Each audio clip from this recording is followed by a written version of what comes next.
Hello everyone, welcome back. आज हम बात करेंगे सीटेट के बारे में। ठीक है, बहुत सारे बच्चे सोच रहे हैं कि अब सीटेट करके कोई भी फायदा नहीं होगा। ठीक है, जैसा कि अभी जो केस चल रहा था झारखंड को लेकर के, ठीक है, झारखंड में सीटेट मान्य होगा कि नहीं होगा।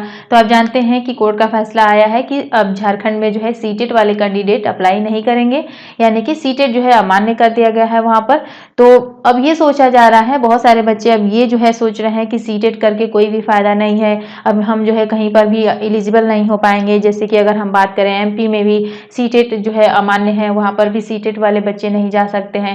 वहाँ पर अगर कोई टीचिंग की वैकेंसी आ रही है तो वहाँ का जो है आपको एस्टेट क्वालिफाई करना पड़ेगा। ठीक है, और जैसे कि झारखंड में आपका हो ही गया है। अगर राजस्थान की बात करें तो वहाँ पर भी ये रूल हो गया है कि अगर राजस्थान की टीचर वैकेंसी में शामिल होना है तो वहाँ का जो है स्टेट आपको क्वालिफाई करना पड़ेगा, यानी कि रीट आपको क्वालिफाई करना पड़ेगा। अगर आप जो है अदर स्टेट के हैं तो आप एलिजिबल वहाँ पर नहीं होंगे, तभी होंगे जब जो है आप उस राज्य का जो है स्टेट क्वालिफाई किए रहेंगे। ठीक है, सीटेट के बेस पर आप नहीं जा सकते हैं। तो बहुत सारी चीज़ें जो है आज के इस वीडियो में हम डिस्कस करेंगे कि क्या सच में सीटेट करना जो है अब बेकार है, सीटेट नहीं करना चाहिए, कि क्या सीटेट करने के फायदे भी हैं। तो चलिए स्टार्ट करते हैं। यहाँ पर अगर हम बात करें सीटेट की, तो आप सभी जानते हैं कि सीटेट क्या है। सीटेट के फुल फॉर्म की बात करें तो सेंट्रल टीचिंग एलिजिबिलिटी टेस्ट, ठीक है, जो कि अगर आपको टीचर बनना है तो ये जो है आपका एक टीचिंग एलिजिबिलिटी टेस्ट है, यानी कि ये जो है आपकी एक योग्यता में गिनी जाती है। ठीक है, अब हम सबसे पहले तो ये जान लेते हैं कि सीटेट कहाँ कहाँ पर वैलिड है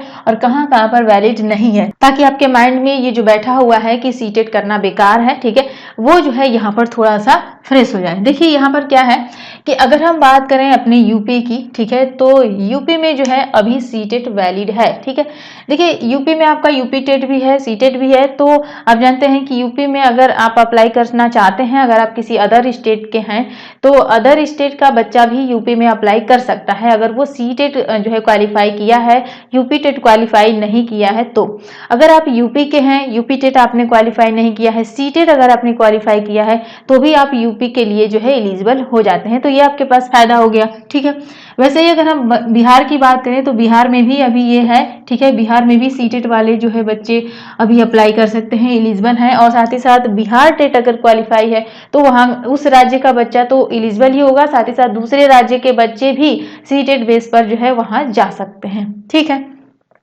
देखिए नेक्स्ट क्या है, केवीएस की वैकेंसी। ठीक है, केवीएस में जो है अगर कोई वैकेंसी आ रही है केंद्रीय विद्यालय में, तो अगर आपके पास सीटेट है, ठीक है, तो आप एलिजिबल यहाँ पर हो जाएंगे। तो आप एलिजिबल यहाँ पर हो जाएंगे। आप किसी भी राज्य से हैं, अगर आप जो है सीटेट क्वालिफाई किए हैं, केवीएस में वैकेंसी आ रही है तो आप एलिजिबल हो जाते हैं। ठीक है, क्योंकि ये जो है आपका एक केंद्रीय लेवल का विद्यालय है, ठीक है, केंद्रीय विद्यालय है। वैसे ही अगर हम बात करें आपका एनवीएस के लिए, तो एनवीएस में भी जो है वही है, नवोदय विद्यालय में अगर कोई वैकेंसी आ रही है तो ये भी आपका सीटेट जो है मांगता है। ठीक है, यहाँ पर भी सीटेट जो है क्वालिफाई है तो आप अप्लाई कर सकते हैं, सेंट्रल लेवल की वैकेंसी है। उसके बाद यहीं पर अगर हम बात करें DSSS के बारे में, तो यहाँ पर भी जो है सीटेट जो है वैलिड है। इसी के साथ EMRS की बात करें, जो कि जनजातियों को पढ़ाने के लिए जो है वैकेंसी आती है यहाँ पर, तो इसमें भी जो है सीटेट अप्लाई कर सकते हैं, सीटेट कैंडिडेट यहाँ पर अप्लाई कर सकते हैं। आरआरबी में अगर कोई वैकेंसी आ रही है तो यहाँ पर भी सीटेट वाले कैंडिडेट अप्लाई कर सकते हैं। तो आप देख रहे हैं कि सीटेट की अभी भी कितनी ज़रूरत है। ऐसा नहीं कि सीटेट जो है करना बिल्कुल बेकार है, सीटेट नहीं करेंगे। ठीक है, अब जो है राज्य का टेट ही क्वालिफाई करना पड़ेगा, सीटेट जो है नहीं करना चाहिए। तो ऐसा बिल्कुल भी नहीं है। इंपॉर्टेंट ये है, आप देख रहे हैं ये जो वैकेंसियाँ हैं, ठीक है, अगर हम राज्य को छोड़ करके बात करें, जैसे केवीएस हो गया, एनवीएस हो गया, ठीक है, ये सब हो गया, तो इसके लिए अभी भी जो है सीटेट जरूरी है। ठीक है, और राज्य की अगर हम वैकेंसी की बात करें, अगर हम यूपी की अपनी बात करें, तो आप देख रहे हैं यूपी में 6 साल से कोई वैकेंसी नहीं आ रही है। तो वैकेंसी का यहाँ पर भी कोई भी गारंटी नहीं है राज्य के लिए। ठीक है, देखिए इसी के साथ अगर हम बात करें इनवैलिड कहाँ कहाँ पर है, तो जैसे अगर हम बात करें एमपी में, तो एमपी में जो है अब यहाँ पर सीटेट वाले बच्चे नहीं जा सकते हैं, क्योंकि एमपी में जो है ये लागू हो गया है कि एमपी वाले ही बच्चे जो है यानी कि एमपी वाले बच्चे नहीं, अगर किसी अदर राज्य से भी हैं और आपने एमपी टेट क्वालिफाई किया है उस राज्य का एस्टेट, तो आप एलिजिबल हैं। ठीक है, एस्टेट यानी कि अगर हम बात करें एमपी टेट की, ठीक है, तो अगर आप जो है एमपी टेट क्वालिफाई हैं तो आप एमपी के लिए एलिजिबल हैं। चाहे आप किसी भी राज्य के हैं। जैसे मान लीजिए कि आप यूपी के हैं और आपने सीटेट क्वालिफाई किया है, ठीक है, बट आप जो है एमपी टेट क्वालिफाई नहीं किए हैं तो आप एमपी में नहीं जा सकते हैं। लेकिन मान लीजिए कि आपने एमपी टेट भी क्वालिफाई किया है तो आप जो है एमपी में एलिजिबल हो जाते हैं, ठीक है। उसके बाद देखिए एक चीज और देखिए, यहाँ पर अगर आप किसी अदर स्टेट से जो है जाते हैं किसी अदर स्टेट में, तो वहां पर जो है आपको जनरल में काउंट किया जाएगा। तो जो आपका पासिंग होगा वो जनरल वाले मार्क्स के अकॉर्डिंग जो है होगा, ठीक है। अगर हम हरियाणा की बात करें तो हरियाणा में भी जो है अब एच टेट जो है यहाँ पर है, सी टेट नहीं है। पंजाब में भी जो है अपना खुद का जो है ये एच टेट लेगा, ठीक है, यानी कि यहाँ पर भी जो है पंजाब का टेट अगर क्वालिफाई किए हैं, ठीक है, तो आप एलिजिबल होंगे। झारखंड में अभी आप जो है नई न्यूज सुन ही रहे हैं, ठीक है, जे टेट यहाँ पर एलिजिबल होगा। राजस्थान में जो है आपका रीट एलिजिबल होगा, ठीक है, सी टेट एलिजिबल नहीं होगा। तो इस प्रकार से आप देख रहे हैं कि कुछ ऐसे राज्य हैं जहाँ पर कि आपका अभी जो है वहाँ का एस टेट जो है क्वालिफाई करना पड़ेगा, जो है सी टेट वहाँ पर जो है इनवैलिड है, ठीक है। चलिए ये तो हो गया कहाँ पर वैलिड है कहाँ पर इनवैलिड है। अब हम थोड़ा बात कर लेते हैं कि सीटेट वाले बच्चे जो है जैसे कहाँ पर जा सकते हैं। वैसे तो आप सभी जानते हैं, फिलहाल अगर यहाँ पर थोड़ा सीटेट के बारे में अगर हम बात कर लें तो टीचर अगर आपको बनना है, पहले से आपने एम बना रखा है आपको टीचर बनना है, तो इसके लिए जो है आपको जो मिनिमम एलिजिबिलिटी आपकी होनी चाहिए, ठीक है, वो है आपका यूजी, ठीक है। इसके साथ ही साथ जो है आपका बीएड होना चाहिए या फिर डीएलएड यानी कि बीटीसी, या फिर जो अगर आपने बीएलएड भी किया है तो भी आप जो है यहाँ पर जो है एलिजिबल हो जाते हैं, ठीक है। तो ये आपका मिनिमम एलिजिबिलिटी होता है। यूजी में आप किसी भी स्ट्रीम से हैं, जैसे आपने बीए किया है, बीएससी किया है, बीकॉम किया है, ठीक है, कोई भी अगर आपके पास यूजी डिग्री है और साथ ही साथ जो है ये जो आपका टीचिंग का कोर्स होता है जैसे कि बीटीसी हो गया, बीएड हो गया, ये सब जो है अगर आपने किया है तो आप एलिजिबल हो जाते हैं। उसके बाद जो नेक्स्ट स्टेप होता है उसके बाद जो है आपको एस टेट या सी टेट क्वालिफाई करना पड़ेगा, ठीक है। एस टेट यानी कि किसी भी राज्य का टेट हो गया, जैसे कि यूपी की बात करें तो यूपी टेट हो गया, ठीक है, हरियाणा की बात करें तो एस टेट हो गया, एमपी टेट हो गया, ठीक है, रीट हो गया, ये जो है आपका एस टेट में आएगा। या फिर जो है सी टेट क्वालिफाई है, ठीक है, जो कि सेंट्रल लेवल का है।